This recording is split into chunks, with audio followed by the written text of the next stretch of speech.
आज आम्ही या ठिकाणी जमलेले हजेसरगंज चाळ, ज्या ठिकाणाहून देवेंद्र कोटे हा नगरसेवक आहे, गेल्या 2 टर्म मध्ये आम्ही त्याला निवडून दिलं।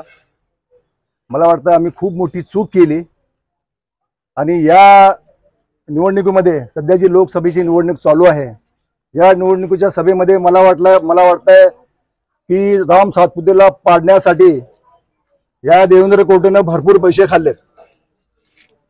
याचा काका जेव्हा उभारतो, हा जेव्हा निवडणुकीला उभारतो, त्यावेळेला हे लोक मुसलमान लोकांचे पाया पडतात आणि याच वेळेला अपशब्द वापरून जातीवाचक शिवीगाळ करून हे लोक काय सिद्ध करणार आहेत?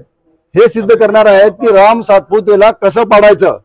हे खूप मोठं षडयंत्र या कोटे घराण्याकडून चाललेलं आहे। राम सातपुते हा रात्रंदिवस लोकांचे जवळीक आणण्यासाठी, लोकांना मतं मागण्यासाठी झटतोय फिरतोय। असं नाही की 100% समाज एकाच पक्षाच्या मागे राहिला असतो।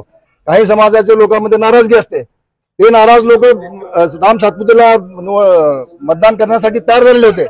पण याच्या एका वक्तव्यामुळे आज समस्त मुस्लिम समाज, सोलापूर जिल्ह्यातला समस्त मुस्लिम समाज हा राम सातपुतेच्या विरोधामध्ये गेलेला आहे आणि राम सातपुते हा 100% पडणार आणि त्याला 90%